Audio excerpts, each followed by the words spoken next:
চৈতন্য চরিতামৃত গ্রন্থে বলছে না কোটিতে গুটি। এই কোটিতে গুটি কথাটা বাবা খুব গুরুত্বপূর্ণ। কোটি কোটি ভক্ত পাবে, তার ভিতরে একটা পাবে কৃষ্ণ ভক্ত। এই কৃষ্ণ ভক্ত খুব দুর্লভ বাবা। কৃষ্ণ ভক্ত কোনোদিন পাথর সেটিং করা ঘরে থাকে না। কৃষ্ণ ভক্তির কোনো কিছু থাকবে না বাবা, বিষয় বৈভব টাকা পয়সা সম্পত্তি কিছু থাকবে না। কৃষ্ণ ভক্ত দিনহীন পথের ভিখারি কাঙাল হবে। যদি বলো কেন, আমার কথা বিশ্বাস করতে হবে না মা, প্রমাণ দেখে নেন। সুদামা ঠাকুর যে কৃষ্ণের বন্ধু, তার কি পরিণতি হয়েছিল? স্ত্রীর পরনে একটা বস্ত্র ভালো করে দিতে পারতো না। মানে কত গরিব, কত কাঙাল, কটা তিনটে সন্তানে ছিল, তাদের বদনে কিছু খেতে দিতে পারতো না। তাহলে কত গরিব হলে তবে তার দশা এমন হয়? তাকিয়ে দেখেন মহাভারতে বিদুরের দিকে, পারতো না জমিদার বাড়িতে কাটাতে। যদি মনে করতো বিদুর, কি প্রয়োজন ছিল বাবা? মা পরাশরীর হাত ধরে জঙ্গলে বাস, 21টা ঘর, আর খেত অন্ন আর শাক সিদ্ধ। আর যেদিন কৃষ্ণকে নিমন্ত্রণ করলো, খেতে দিল খুদের অন্ন, শাক সিদ্ধ আর কলার খোসা। এরাই কৃষ্ণ ভক্ত। তাকিয়ে দেখেন মুর্শিদাবাদ জমিদার লালা বাবু, সম্পত্তি ছিল কিন্তু সারা জীবন কি আগলে রাখলো? বিষয় বৈভব ত্যাগ করে কৃষ্ণ পাবার লালসায় ছুটে গেল। তাকিয়ে দেখেন হুগলি জেলায় আদি সপ্তগ্রাম রঘুনাথ দাস গোস্বামী, যে 16 গোস্বামীর মধ্যে এক গোস্বামী, ওর বাবার জ্যাঠা হিরণ্য দাস আর গোবর্ধন দাস।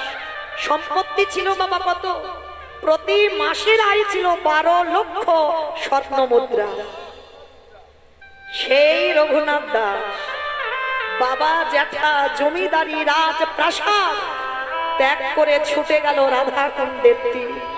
তাকিয়ে দেখেন নরোত্তম দাস, মানে ভুরি ভুরি প্রমাণ, আমার মুখের কথা নয়। যারা যারা কৃষ্ণ ভক্ত হয়েছে বাবা, সব পথের ভিখারি হয়ে গেছে, সব কাঙাল হয়ে গেছে। একজনও দেখাতে পারবে না যে কৃষ্ণ ভক্ত বাবা বড় লোক হয়ে আছে। আর বড় লোক হবার পরে যদি তুমি ভক্ত হও, ভগবান চেষ্টা করবে কবে তোমার ওই মাথা থেকে ছাদটা কেড়ে রাস্তার ভিখারি করবে। আর কোথাতে যে করবে তুমি কল্পনাও করতে পারবে না। শুধু একটা কথা মনে রাখবে, বিষয় মানে বিষ। ওই বিষ সেবা করতে করতে তোমার কৃষ্ণ ভজন সাধন সব নষ্ট হয়ে যাবে। নিতাই গৌর হরি বল। হরিদাস ঠাকুর নাম জপ করত, খেত না। মহাপ্রভু প্রতিদিন গম্ভীরা থেকে হরিদাসের সঙ্গে দেখা করতে আসতো। একদিন হরিদাসকে দেখে বলছে, হরিদাস তুমি এইভাবে সারা দিন রাত হরি হরি করো, কিছু খাও না তো? হরি বল, না খেলে তুমি তো বাঁচবে কি করে? আহার তো করতে হবে। বাবা বৈষ্ণবতা অর্জন করতে গেলে অল্প আহার, নিদ্রা অল্প। আহার অল্প, নিদ্রা অল্প। কৃষ্ণ ভক্ত যারা গৌর হরি, আমার তো শরীরে কোনো কষ্ট হয় না। বলে শোনো শোনো, তোমার খাবারের চিন্তা তোমার করতে হবে না, আজকে থেকে তোমার খাবারের চিন্তা আমি করব। ভালো মন্দ না খেলে হয়? তুমি কি করে বাঁচবে, কি করে নাম জপ করবে?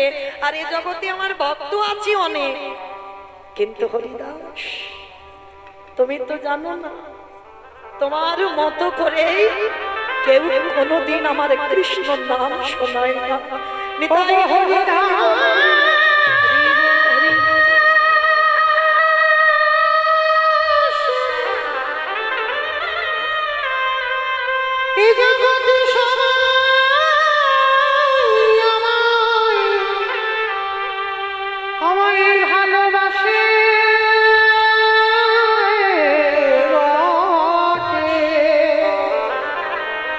কিন্তু তোমার মতো করে কেউ ভালো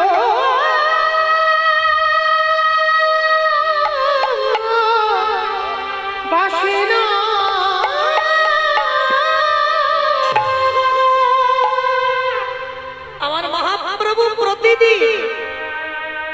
গম্ভীরা থেকে যেত বাবা জগন্নাথজিকে দর্শন করতে, মানে সচল জগন্নাথ অচল জগন্নাথ দেখতে যেত প্রতিদিন। আর যখনই যেত আমার মহাপ্রভু সকালবেলা প্রসাদিটা নিয়ে হরিদাসকে খাইয়ে দিত।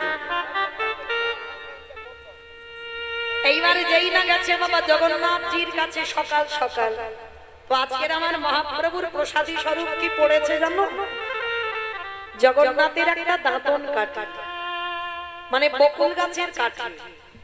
আর যেই না বকুল গাছের কাঠিটা হাতে পড়লো, ভগবান মনে মনে ভাবলো হরিদাস আজ তোমার জন্য ভালো কিছু জোটেনি, তোমার জন্য প্রসাদী স্বরূপে এই বকুল গাছের কাঠিটা হাতে পড়লো, আজকে এটাই তোমার প্রসাদ পেয়ে থাকতে হবে। বলে তাই হবে। এইবারে গৌর হরি আমার বকুল গাছের কাঠিটা প্রসাদীটা নিয়ে আমার হরিদাসের কাছে গিয়ে বলছে, ও হরিদাস আজ ধরো ধরো তুমি প্রসাদে ধরো, যেই আজ হাত দিতেছে আমার গৌর হরি হাতে দিয়েছে একটা বকুল গাছের কাঠি। আর যেই না বকুল গাছের কাঠিটা দিয়েছে সঙ্গে সঙ্গে বলছে গৌর হরি আজকে আমার জগন্নাথ এই একটা কাঠি পাঠিয়েছে, বলে শোনো এটা কাঠি নয়, এটা জগন্নাথ দাঁত মেজেছিল, এই দাঁতন কাঠিটা তোমাকে প্রসাদী স্বরূপে দিয়েছে, নাও এইটা আজকের প্রসাদ পাও। তো অনেকটা বড় কাঠি করেছে, তো অর্ধেকটা হরিদাস প্রসাদী পেয়েছে। কি গো মায়েরা, কাঠ কি খাওয়া যায়? কোন রকমে অর্ধেকটা পেয়েছে প্রসাদ, আর যতটুকু বেশি ছিল ওই হরিদাস মাটিতে পুঁতে দিয়েছে। যেই না মাটিতে পুঁতে দিল, গৌর হরিকে বলল, গৌর হরি এবার তুমি তোমার গম্ভীরায় নিয়ে যাও, আমি ততক্ষণে নাম জপটা করে নিই। এইবারে হরিদাস জপে বসেছে। এত রোদ, এত রোদ, সূর্যদেব এত তাপ দিয়েছে বাবা, হরিদাস ঠাকুর এত রোদে বসে ঘেমে যাচ্ছে, কিন্তু খেয়াল নেই যে রোদ যে তার শরীরে পড়ছে, এই খেয়ালটা তার নেই, মানে নাম জপের মধ্যে একেবারে ডুবে গেছে। তা যখন খেয়াল নেই, আর কি আমার মন্দিরে জগন্নাথ থাকতে পারে? আজ যেই না মন্দিরের জগন্নাথ দেখেছে, হরিদাস রোদে বসে নাম করে, আমার করুণা সিন্ধু ভগবান তারে করুণার হাত দিয়ে ওই যে বকুল গাছের কাঠিটা মাটিতে পুঁতে দিয়েছিল, ওই বকুল গাছকে আশীর্বাদে একটা বড় বকুল গাছের জন্ম হয়ে গেল। নিতাই গৌর প্রেমানন্দী হরি হরি। আর এত বেশি ডালপালা, সেই ডালপালাগুলো আচ্ছাদন করে আমার হরিদাসকে যেন আচ্ছাদন করে বসে আছে। প্রভু তো জানে না, প্রভু গম্ভীরা থেকে এসেছে হরিদাসের সঙ্গে দেখা করতে সন্ধ্যাবেলা, আর যেই না এসেছে দেখা মাত্র চমকে হরিদাস কি গো, এটা কি অবস্থা? কে এত বড় গাছ তোমার সামনে বসিয়ে দিল? হরিদাস কাঁদে আরে বলে গো রেখে ওই মন্দিরের বিগ্রহ অচল, কিন্তু তুমি হলে আমার সচল বিগ্রহ। তুমি জানো না এই বকুল গাছটা কি করে হলো? হরিদাস আমারে জগন্নাথ বড় করুণাময়, তোমার কষ্টের কথা ভেবে জানে হরিদাস রোদে বসে নাম করছে, তাই হরিদাস আমার জগন্নাথ এই বকুল গাছের কাঠিটা থেকে একটা বকুল গাছের জন্ম দিয়ে দিয়েছে। শুধুমাত্র ভক্তের কষ্টের কথা ভেবে এই গাছের জন্ম হলো। যদি এতটুকু আমার মধ্যে কৃষ্ণ প্রেমে থাকে, আমি বকুল গাছকে পরশ করে কথা দিলাম আগত কলির ভক্তরা যদি কেউ এই বকুল গাছটাকে পরশ করে, তারা কৃষ্ণ প্রেমে ভক্তি উদয় হবে। আমি এই আশীর্বাদ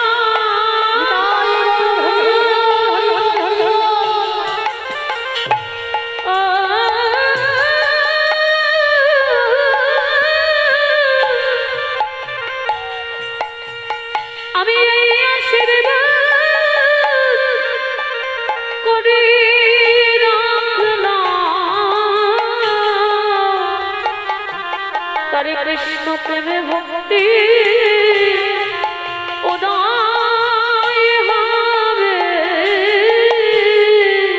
ওগো হরিদাস, ওগো হরি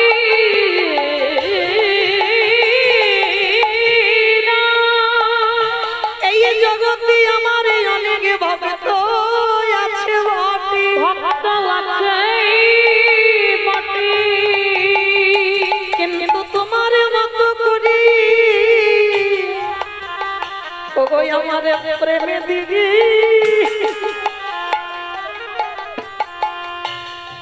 আমায় কেউ ডাকিল। সবাই মন্ত্রে তন্ত্রে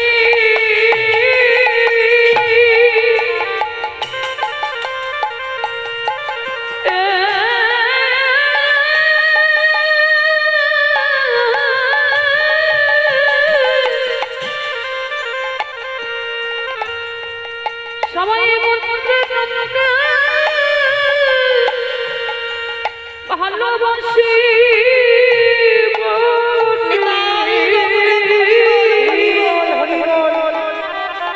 কিন্তু তোমার মতো এমন প্রেমে দিয়ে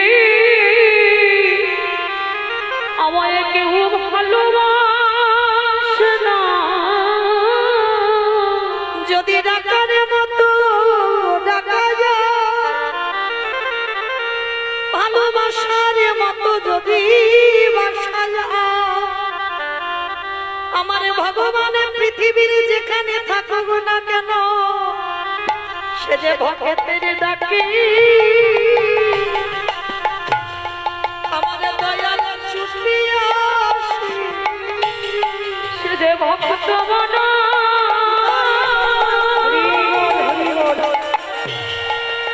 ও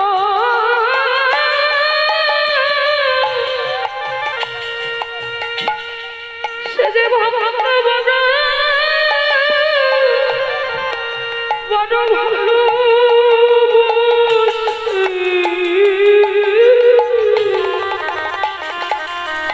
সে যে ভক্তির ডাকে ওগো ছুটি আসে। সেই হরিদাসীর যখন যাবার সময় হলো, গবর হরি বললেন হরিদাস, তুমি যদি জগৎ ছেড়ে চলে যাও, বলো বলো কে আমারে হরি হরি নাম শুনা। ওই নাম শুনতে বড়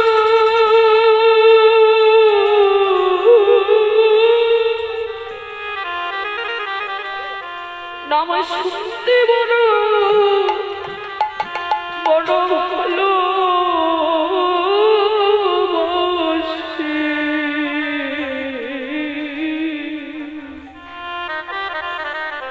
ওগো হরি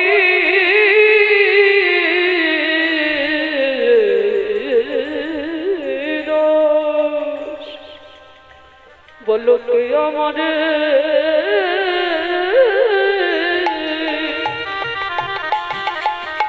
হরি নাম শোনো রে। ওগো হরিদাস, নিতাই গৌর প্রেমানন্দে হরি বল হরি বল।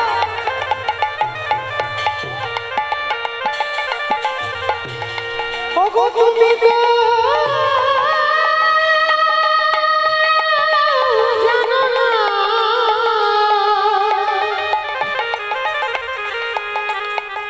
যে জন্য আমায় ডাকার মতো করে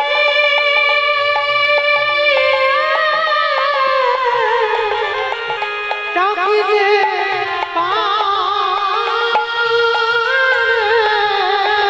আমি তার ডাকে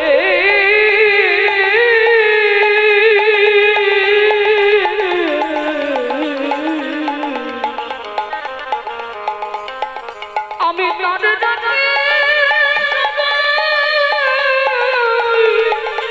ছুটে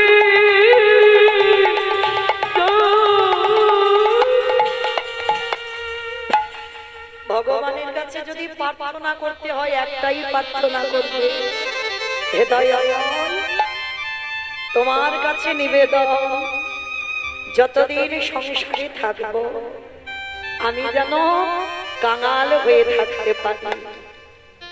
এই কাঙাল ছাড়া আমায় অন্য কিছু করো না। ওই জন্য বাবা বিজয় সরকার একটা কত সুন্দর গান লিখেছে, দেখো, তোমার নামে নিতে নয়ন ঝরে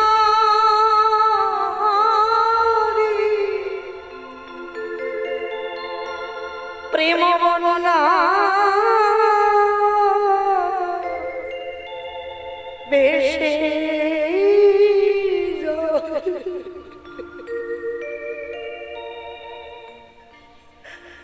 দয়া, যতদিন আমি বাঁচব আমায় চিরকাল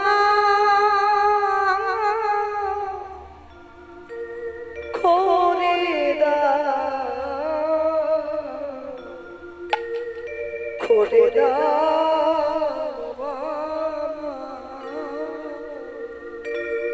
তোমার নামে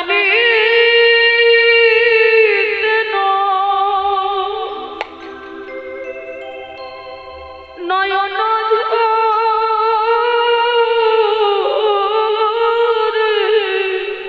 আর কিছু চাই না, প্রেম মন হেসে যায় আমাকে কাঙাল ছাড়া কিছু করো না। চিরকাল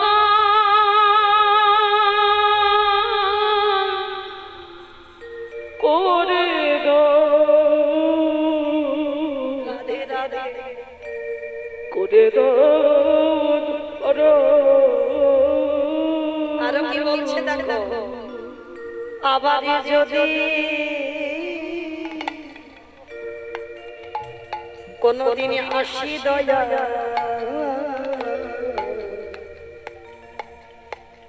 এ ভব সংসারে যেন কৃষ্ণ ভক্ত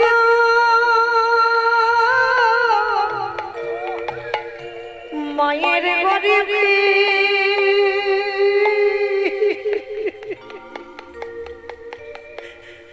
জনম দিও মরে দয়া নিতাই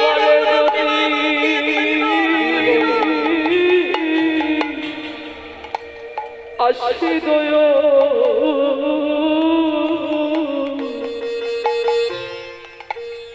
এ ভব সারে যেন কৃষ্ণ ভক্তি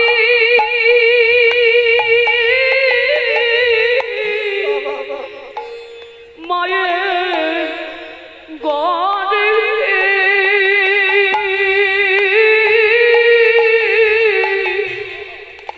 জনম দিও মনে দয়াল আমি মুছি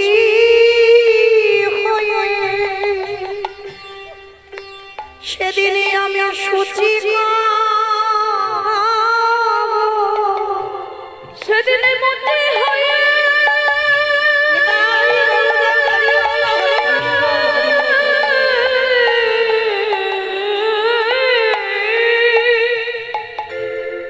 দয়াল মতি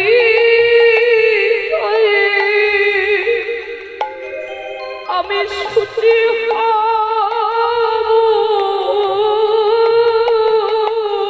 আমার মনে যদি অনু রাগি চিরকাল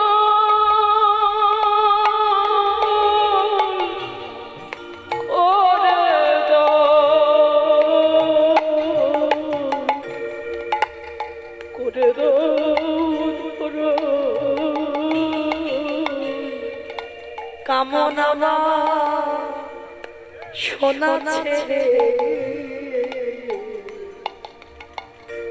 কবে সত্য হবে কবে ভক্ত সঙ্গী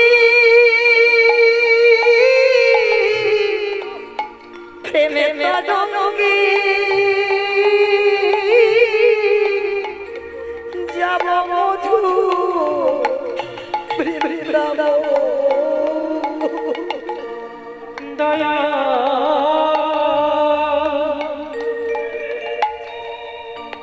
কামনা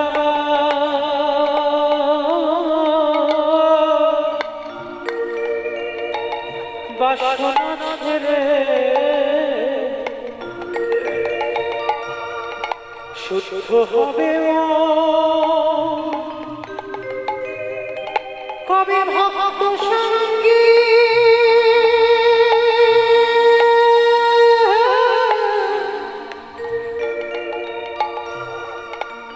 প্রেমে তরঙ্গে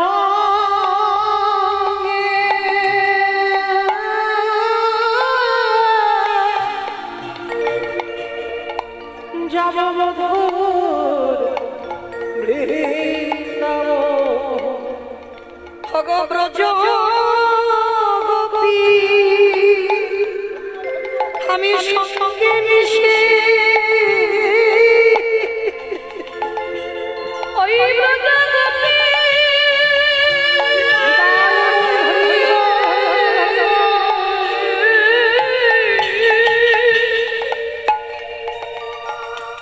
ওই ব্রজগোপী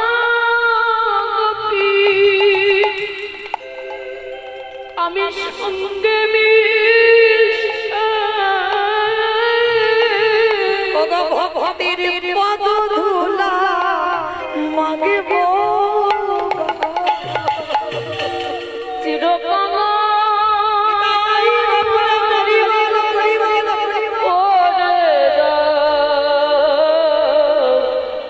করে দাও ধরো দয়াল গুরু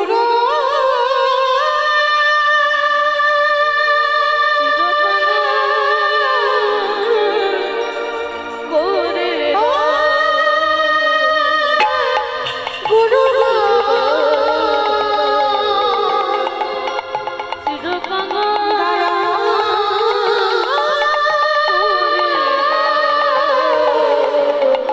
গুরু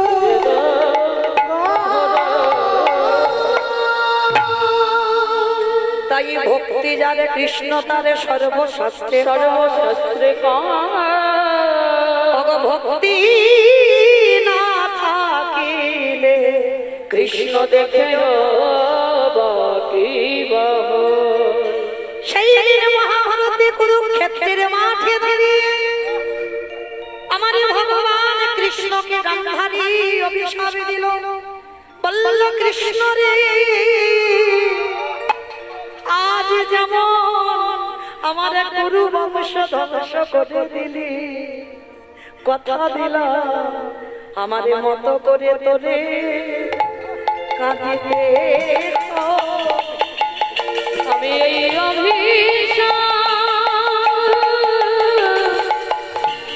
অভিশাপ করে রাখলাম আমার মতো করে তোকে কাঁদিতে হবে গান্ধারী বলল কৃষ্ণ রে আমি একটা নয় দুটো নয় তিনটে নয় আমি 100 সন্তানের মা কিন্তু কৃষ্ণ রে তুই কি পারলি না আমার একটা ছেলেকে আমার কোলের কাছে রেখে দিতে কি করলি কুন্তির 5টা ছেলেকে বাঁচিয়ে দিলি যুধিষ্ঠির ভীম অর্জুন নকুল সহদেব আর আমার 100টা ছেলেকে মেরে দিলি এই জগতে আমার ছেলেকে কেউ মারে নাই কৃষ্ণ রে আমার সন্তানদের মৃত্যুর জন্য কৃষ্ণ তুই দায়ী হলি তাই আমি তোকে অভিশাপ দিলাম আমার কুরু বংশ যেমন ধ্বংস হলো তোর যদু বংশ ধ্বংস হবে আমি এই অভিশাপ ওরে করে রাখিল তোর যদু বংশ ধ্বংস হবে। কৃষ্ণ বলল পিসিমা গো, এই কুরুক্ষেত্রের যুদ্ধের পরে কত অভিশাপ আমার নিতে হবে, কিন্তু তথাপি আমি কথা দিলাম ধর্মরাজ্য প্রতিষ্ঠা করবার জন্য, তাতে যদি আমার হাজার হাজার অভিশাপ মাথায় নিতে হয় তাইও আমি পেতে নেব।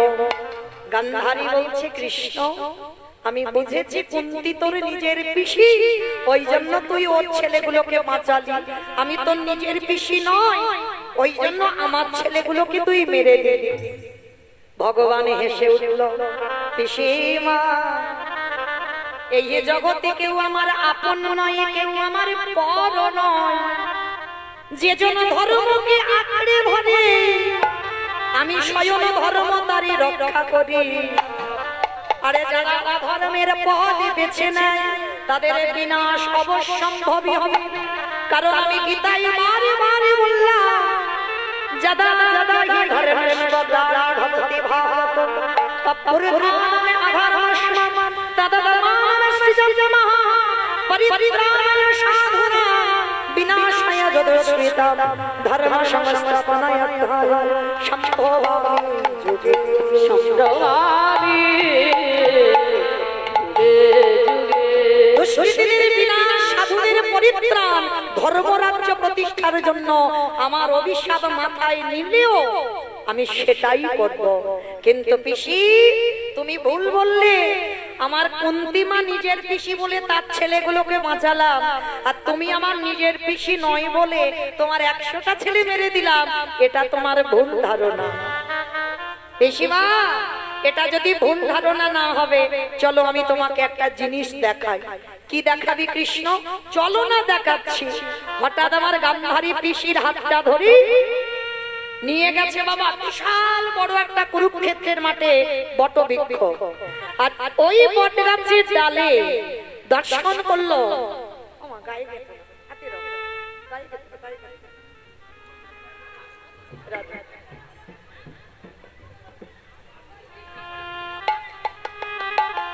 হরি বল। এইবার গান্ধারী মাকে এনে দেখাচ্ছে, অপিসি ওই দেখো তাকিয়ে দেখো। বলে কৃষ্ণ আমি পুত্রহারা জননী, আমার 100 ছেলে মরে গেছে, আর তুই আমার পাখির বাসা দেখাচ্ছিস? বলে না পিসি পাখির বাসা দেখাইনি, তুমি ভালো করে তাকিয়ে দেখো ওখানে কারা কারা আছে। বলে কেন? ওটা তো দেখছি একটা টুনটুনির পাখির বাসা। ভালো করে শুনবেন না, আমরা মনুষ্য কুলে জন্ম নিয়ে যেটা করে দেখাতে পাচ্ছি না, ওরা পাখি কুলে জন্ম নিয়ে সেটা করে দেখিয়েছে, মহাভারতে তার প্রমাণ। তো এইবার ওই পাখির বাসাতে বাসা বেঁধে আছে কে না টুনটুনি, তার 5টা বাচ্চা, স্বামী স্ত্রী বাস করে আর তার 5টা বাচ্চা। তা যেই না ওই ডালে বসে আছে টুনটুনির বাসাতে, তো পিসিমাকে ডেকে দেখাচ্ছে, পিসি ভালো করে দেখছো ওরা গাছে কারা? বলে কেন? ও তো টুনটুনি পাখি। বলে শোনো তোমাকে আমি এবার একটা গল্প শোনাই।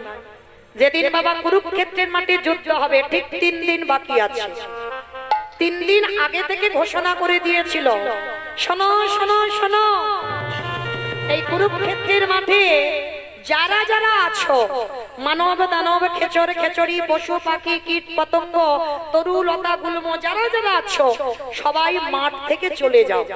কেন না আর 3 দিন পর এই মাঠে যুদ্ধ শুরু হবে। ঘোষণা হয়ে গেল, আর যখনই ঘোষণা হয়েছে বাবা সবাই কি করেছে, মাঠে যারা যারা বাস করত সব বাবা তলপি তালপা গুড়িয়ে নিয়ে চলে যাচ্ছে। এইবারে টুনটুনি আর টোনা স্বামী স্ত্রী, পুরুষ পাখি স্ত্রী পাখি, এইবারে পুরুষ পাখিটা স্ত্রী পাখিকে ডাকছে, ওগো টুনটুনি গো ভালো করে কানে পেতে শুনে নাও। কি বলে গেল? 3 দিন পরে মাঠে যুদ্ধ শুরু হবে, কেউ বাঁচবে না। চলো না টুনটুনি আমরা অন্য গাছে গিয়ে বাসা বাঁধি। স্ত্রী পাখিটা হেসে বলছে, স্বামী তুমি এত বোকা কেন? ছোটবেলা থেকে আমার 5টা বাচ্চার কিছু যদি হয় আমি গোবিন্দ চরণে ফেলে দিই, আর দেখবো না এই ঘোরে বিপদে গোবিন্দ আমার জন্য কি ব্যবস্থা করে রাখে। ছোটবেলা থেকে কৃষ্ণ ধ্যান, কৃষ্ণ জ্ঞান, কৃষ্ণ সব। তাহলে আজ যখন ঘরে বিপদ এলো, তুমি ভাবলে কি করি আমি এই বাসা থেকে চলে যাব, এই বাসায় আমি থাকবো, আর এই বাসায় থেকে আমার একটাই কথা, দেখি গোবিন্দ কি করে। মারলে সে মারবে, রাখলে সে রাখবে, তাহলে তোমারও তো চিন্তা কিসের, আমি এখান থেকে এক পা নড়বো না। তোমার যদি যাওয়ার ইচ্ছে হয় তো তুমি চলে যাও। একটা নারী জাতির কত শক্তি দেখো, নারী তো শক্তি বাবা। হ্যাঁ, কেউ মানে না বলে সবাই মনে করে নারী ভোগের সম্পদ। অপরাধ নিও না বাবা, নারী কোনোদিন ভোগের সম্পদ নয়। নারী সাধনার, নারী আরাধনার, নারী ভজনের। যদি বলে আমার কথা নয়, তাকিয়ে দেখেন গ্রন্থে, অসুরদের অত্যাচারে দেবতারা স্বর্গ ছাড়ে। যেদিন দশভুজা দুর্গা 10 হাতে যদি অসুর নিধন না করিত, বলো দেবতারা যেত কোথায়? নিতাই গৌর হরি। অসুরের গান না করিত, দেবতারা যেত।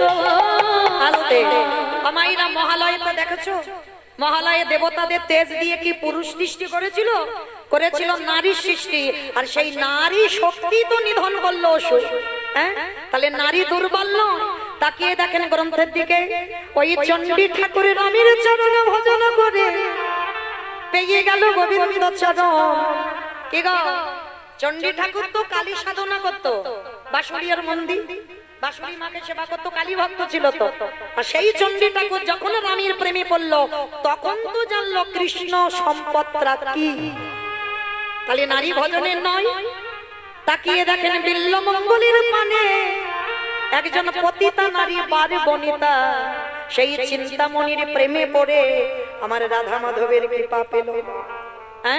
বীরভূমের মাটিতে জয়দেব ধাম, জয়দেব গোস্বামী মা পদ্মাবতীর চরণ সেবা করে পেয়ে গেল গোবিন্দ চরণ। শ্রী শ্রী রামকৃষ্ণ পরমহংসদেব মা শারদা মায়ের প্রতিদিন চরণ সেবা করত। বিবেকানন্দ ভগ্নী নিবেদিতার চরণ সেবা করেছিল। কি বাবা, ভুরি ভুরি প্রমাণ। তাহলে নারী ভোগের নয়, নারী সাধনা। এরা রাখলে রাখতে পারে, এরা মারলে মারতে পারে। এরা যদি মনে করি বাবা কোন পুরুষকে ভগবানের চরণে পাঠাবে, পাঠাতে পারে। আর এই নারী যদি মনে করে তাকে নরকে পাঠাবে, হাসতে হাসতে পাঠাতে পারে। হ্যাঁ, নারী শক্তি অনেক শক্তি বাবা, যদি চালনা ঠিক ঠিক করা যায়। আজকে তবে বাবা এ জগতে প্রত্যেকটা আমরা নারী পুরুষদের প্রণাম করি। সকাল সকাল উঠলাম, ঘুম চোখটা খুলে আমার স্বামীকে প্রণাম করো তো? পারো না? আমার বাবারা বলতে পারবে, বাবা বলেন তো প্রণাম প্রণাম করে তো? কেউ করে না। হাই হাই, হরি বল। কেন গো, এটা নারী জাতিদের। তবে বাবা এখন কে কারে করে বোঝা যায়, কে কারে করে বোঝা যায় না। কিন্তু এইটা জগতে নিয়ম চলছে বাবা, নারী জাতিরা স্বামীকে তো প্রণাম করবে, এটা সবাই জানে। কিন্তু শুধু নারী প্রণাম করবে না, যারা গুরুচরণ ধরেছ, যারা শিক্ষা ঘরে গেছো, যারা কুলকুণ্ডলী জাগরিত করেছ, যাদের আজ্ঞা চোখ খুলে গেছে, একটা কথা মনে রেখো বাবা, ভগবান বৃন্দাবনে নাই, ভগবান নবদ্বীপে নাই, ভগবান হরিদ্বার দক্ষিণ ভারতে নাই। যা আছে বিশ্ব ব্রহ্মাণ্ডে, তাই আছে তোমার দেহ ভাণ্ডে। যে একবার নারী চিনতে পেরে যায়, তারে অনায়াসে যুগল দর্শন হয় গো। তাই নারী জনন ভজন করলে অনায়াসে যুগলে দর্শন হয় গো। কিন্তু বাবা শিখতে তো হবে, গুরু ধরতে হবে, জানতে হবে, তারপরে না কাজ হবে। না হলে কি কাজ হবে? হরি বল। আমায় না। তাহলে আজকে ছিলাম কোথায়? টুনটুনি পাখি। নারী জাতির শক্তি কত দেখো। তার টুনটুনি পাখি স্বামীকে বলছে, স্বামী গো, তোমার যদি মনে হয় তো তুমি যাও, কিন্তু আমি যাব না। আমার একটা কথা, দেখি গোবিন্দ কি করে। একদিন হয়ে গেল, দুদিন হয়ে গেল, আবার পুরুষ পাখিটা বলছে, ও টুনটুনি চলো না, আমরা দুই লোকে মরে যাই, কোনো যায় আসে না, আমার 5টা বাচ্চার যদি কিছু হয়ে যায়। আবার কথা বলে, বলছি না দেখি গোবিন্দ কি করে। ওই টুনটুনির একটা কথা, দেখি গোবিন্দ কি করে। দুদিন হয়ে গেল, এইবার 3 দিনের মাথায় পুরুষ পাখিটা রেগে গিয়ে বলছে, তুমি থাকো এখানে, থাকো, আমি চললাম তোমায় ছেড়ে। টুনটুনি হেসে বলল, তা তো আমি জানি তুমি চলে যাবে, কারণ তুমি হলে আমার 2 দিনের পতি, তুমি আমার চিরস্থায়ী নয়। তুমি যদি আমার চিরস্থায়ী হতে, তাহলে আজ না হলে কাল, না হলে পরশু, না হলে তুমি তো আমারে ছেড়ে চলে যাবে। কিন্তু যে আমারে ছেড়ে কোনোদিনে যাবে না, আমি তার চরণ ধরে বসে থাকবো। আর আমি দেখতে চাই শেষের দিনে গোবিন্দ আমার জন্য কি ব্যবস্থা করে রাখলো। এইবার টুনটুনির কথা শুনে বাবা পুরুষ পাখিটা মনে মনে ভাবছে, এই বিপদে ফেলে রেখে যাব 5টা বাচ্চা বউকে, যা হয় হোক থেকেই যাই। থেকে গেল, যুদ্ধ শুরু হয়ে গেছে। বারবার যখন রথী মহারথীরা যুদ্ধে প্রাণ হারাচ্ছে, তখন আবারও পুরুষ পাখিটা বলছে, টুনটুনি একবার চেয়ে দেখো, কত রথী মহারথী সব প্রাণ হারাচ্ছে, কত ঘোড়া কত রথ ভেঙে যাচ্ছে, মরে যাচ্ছে, চলো না চলে যাই। টুনটুনি হেসে বলল, স্বামী গো, শুধু রথ দেখতে গেলে, হাতি দেখতে গেলে, ঘোড়া দেখতে গেলে, কিন্তু একেবারও কি তুমি দেখতে পেলে না আমার অর্জুনের রথের সারথি হয়ে কে দাঁড়াই আছে, যাকে পাবার জন্য যোগীগণ যোগে পায় না, যাকে পাবার জন্য মণিগণ মনে পায় না, সেই চরণ যখন সামনে এলো, তুমি রথী মহারথী ঘোড়া হাতি দেখলে, একবারও দেখতে পাচ্ছ না। চলো এইবার আমার কাজ আছে। কি কাজ? আমার 5টা বাচ্চাকে নিয়ে ওই রথের চাকার তলায় গিয়ে বসবো। পুরুষ পাখিটা তো চমকে উঠেছে, হ্যাঁ গো, এখনো আমি বেঁচে আছি, আমার বাচ্চাগুলো বেঁচে আছে, আর তুমি বলছো ওই রথের চাকায় যাব, আমরা তো মরে যাব, পিছিয়ে যাব, আমাদের পুত্র প্রাণ। বলে, ওটাই তো আমি চাই স্বামী গো। আমি কেন রথের চাকার তলায় যেতে চাইছি জানো? আমি ছোটবেলা থেকে শুনলাম, যদি কোনো ব্যক্তি শুভ কাজে যায়, ওই শুভ কাজে যেতে গিয়ে যদি মরা বদনে দেখে যায়, তার নাকি দিন শুভ আসবে। কি মায়েরা, এটা চলতি কথা নয়। যদি রাস্তায় যাচ্ছ কোনো শুভ কাজে, যদি একজন ওই কাঁধে মরা দেহ নিয়ে বলে, বলো হরি বলো হরি, সঙ্গে সঙ্গে আমরা প্রণাম করে বলি না মনে মনে, আজ দিনটা আমার ভালো যাবে। তবে হ্যাঁ, সব মরা নয় বাবা। কেউ যদি বোতল খেয়ে মরে যায়, কাজ হবে? কখনো হবে না, উল্টে তোমার আবার উল্টে যাবে, কোনো কাজ হবে না। কেউ যদি বিষ খেয়ে মরে, কেউ যদি গলায় দড়ি দিয়ে মরে, ওগুলো কাজ হবে না। তাহলে কোন মরা? যদি কোনো ভক্ত এই জিহ্বায় কৃষ্ণ নাম বলতে বলতে এই দেহ হতে তার প্রাণ পাখি যায়, নিতাই গৌর হরি।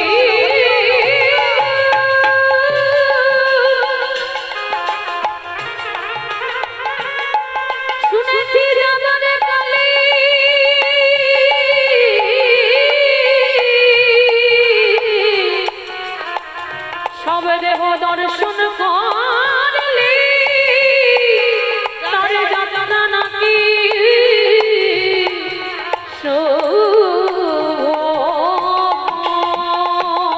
পুরুষ পাখিটা শোনা মাত্র চমকে, টুনটুনি তুমি বলতে চাচ্ছ আমার বাচ্চারা আমরা 2 লোকে রথের চাকায় মাথা দেব, আর আমাদের মাথার উপরে পিষে চলে যাবে, আর ওটা মঙ্গল? বলে, তোমার আমার মঙ্গল না হোক, ওইটা আমার কৃষ্ণের মঙ্গল হবে।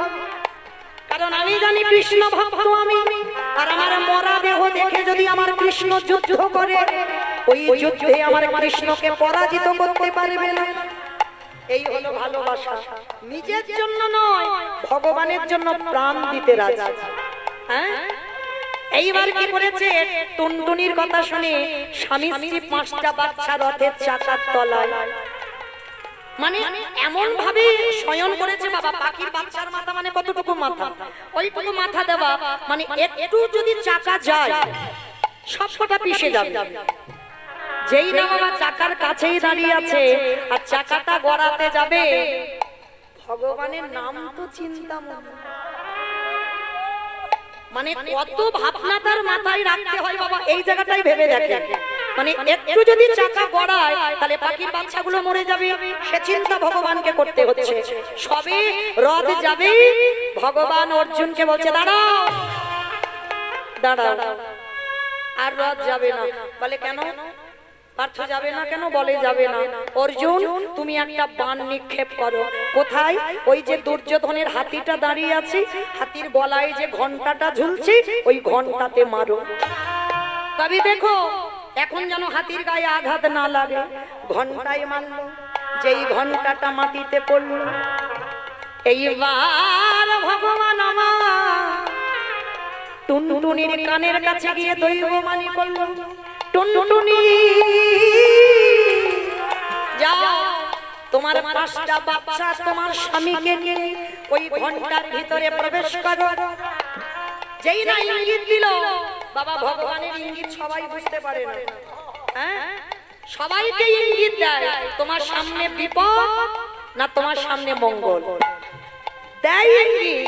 যদি তোমার ভজন সাধন থাকে তুমি বুঝতে পারবে, আর ভজন সাধন যদি না থাকে, তোমার মধ্যে কোনো জপ তপ যদি না থাকে, তুমি কিছুই বুঝতে পারবে না। এইবার দেখো যেই না ইঙ্গিত করেছে 5টা বাচ্চাকে নিয়ে ঘন্টার ভিতর, ভগবান করুণার খাদ দিয়ে ওই ঘন্টাটা মাঠেতে উবুড় করে দিল। ঘন্টার ওজন 80 মণ। কত বড় ঘন্টা? 80 মণ ওজনের ওই যে ঘন্টাটা যেই না উবুড় করে দিল, ঘন্টার ভিতর বাচ্চাদের নিয়ে স্বামী স্ত্রী বসবাস করছে। বলো মা কতদিন যুদ্ধ হলো মাঠে? 17.5 দিন। 18 পূর্ণ হয়নি, মানে 17 দিন এক বেলা। সেটাকে আমরা বলছি 18, কিন্তু পূর্ণ নয়, 17.5 দিন। আর 17 দিন এক বেলা যুদ্ধ করে যখনই আমার কৃষ্ণ সমাপ্ত করে ফিরে আসছে, ভালো করে ভেবে দেখেন খেত কি? ওই পাখির বাচ্চা স্বামী স্ত্রীর ওদের কি বাবা ক্ষমতা ছিল 80 মণ ওজনের ওই যে ঘন্টাটা তুলে খেতে যাওয়া? ছিল না তো। তাহলে খেতে দিত কি? কত করুণা সিন্ধু ভগবান। রাতে অন্ধকারে সবার ভাবনা ভেবে ভগবান নিজে করুণার হাত দিয়ে বাচ্চাগুলোকে খাইয়ে দিত। 17 দিন করলো। এবার যেদিন যুদ্ধ শেষ, সব চলে যাচ্ছে মাঠ থেকে, সেই সময় ওই ঘন্টার ভিতর থেকে ডাক দিল, কৃষ্ণ চলে যাচ্ছ, আমাদের ব্যবস্থা করে দিয়ে গেলে না? টুনটুনি পাখি বলছে চলে যাচ্ছ, যুদ্ধ সেরে আমাদের ব্যবস্থা করে দাও।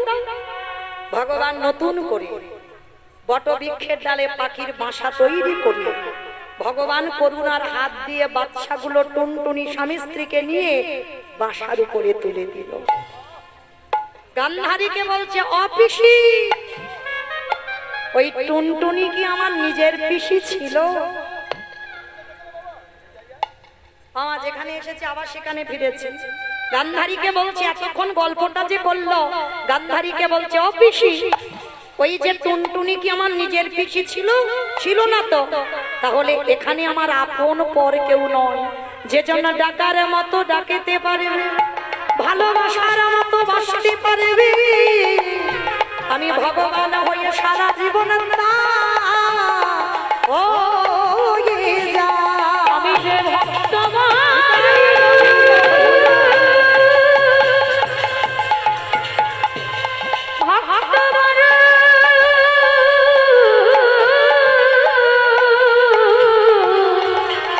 বড় ভালো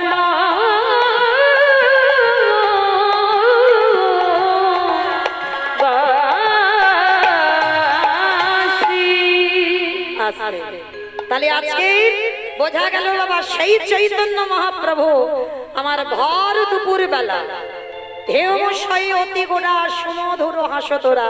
হেম মানে সোনা। আমার প্রভুর অঙ্গ কান্তিটা যেন কাঁচা সোনাকেও বেটে দিয়েছে। আর সেই স্বর্ণ অঙ্গ নিয়ে আজকের হেমশয় অতি গোড়া সুমধুর হাসতোরা ভগবানের বদলে সর্বদাই একটা হাসি। হ্যাঁ, জগজন নয়ন আনন্দে সবাইকে নিয়ে আমার মহাপ্রভুর ভাবটা কেমন যেন ভর দুপুর বেলা। ওগো মা যদি নহি পুন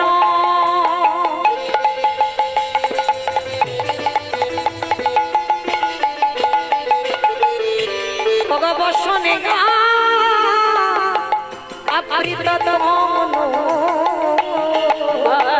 যদি নহি পুন ভগবসনে যা বৃদ্ধ তনু আবার কহ কহি ও যাবস আমার কহত হে পূজাবসু কম্বা পুলক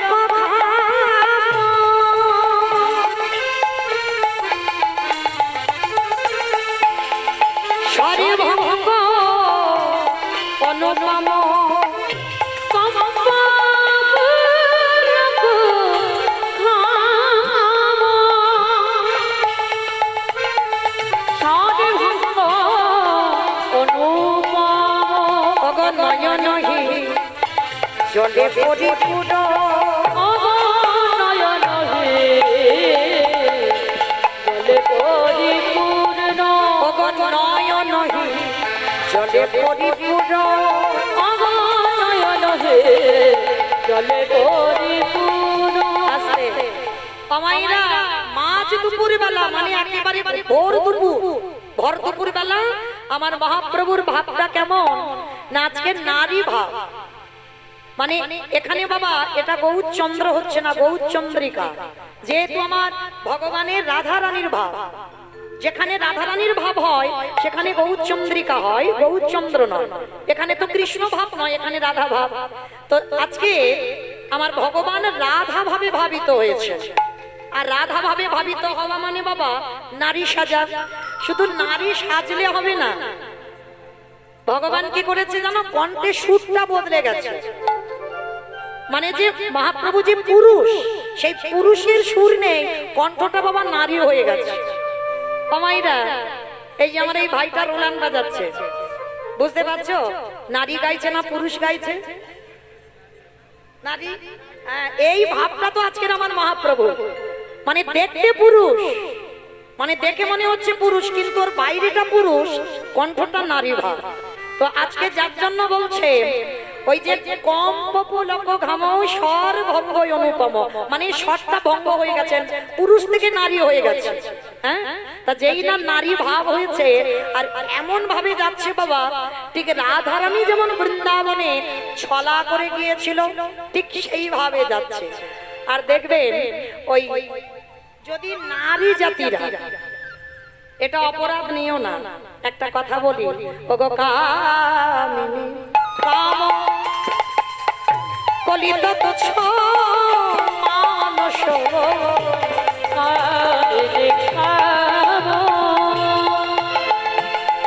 আই ঘটনা দেখি না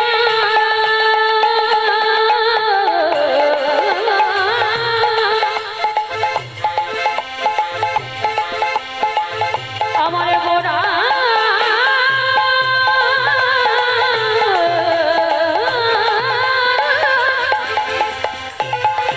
নিতাই গৌর প্রেমানন্দী হরি বল। আমার গোড়া এই ভাবেরি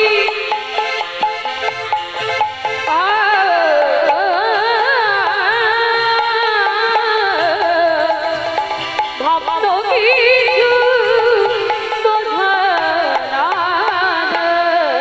কামিনী কাম কলিত তুচ্ছ মানুষ অতি অজু গজজিনী মন্দ আমার গতি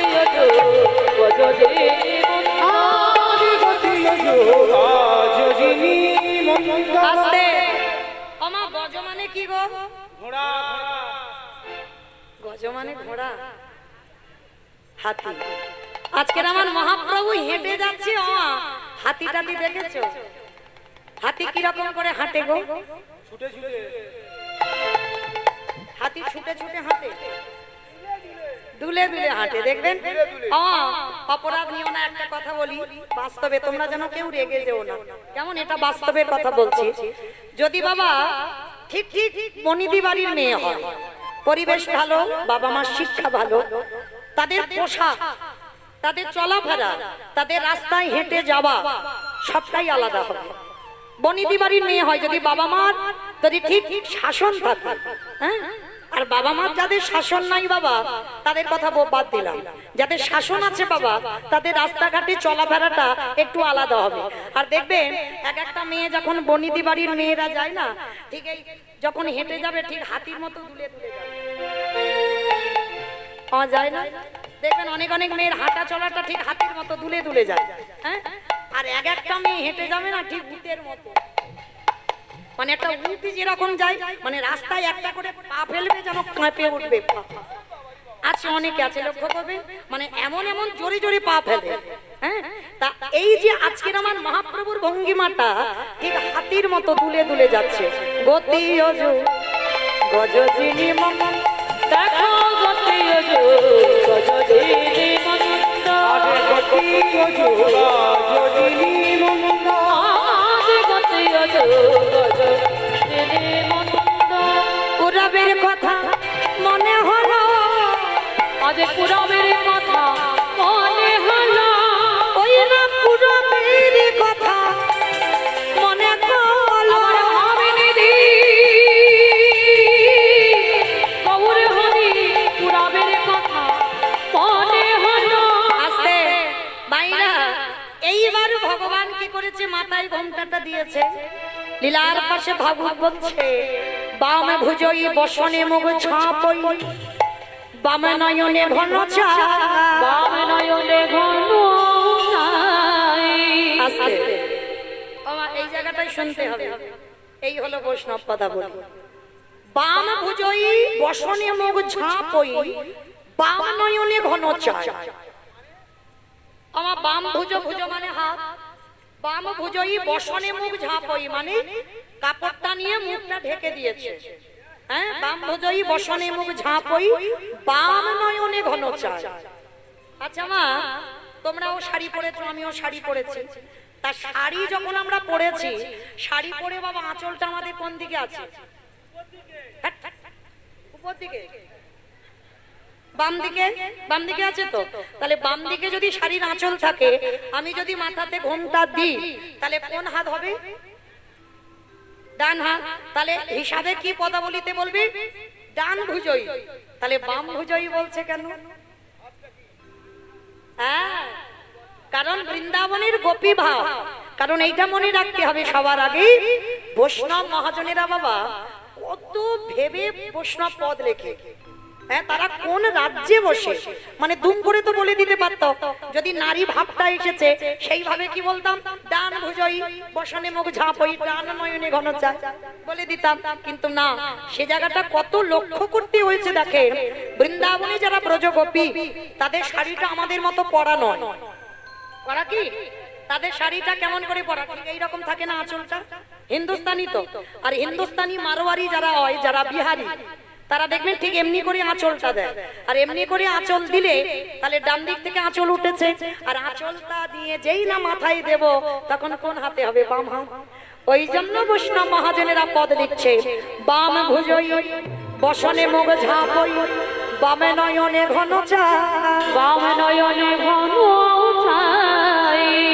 ওগো রাধা মোহন দাস, চিতে অভিলাষ, সই চরণ সেই চরণ যেন পাই। আহরা মোহনের আশে কাছে এইবার লীলা তো আসে হলো দাসী এইবার লীলা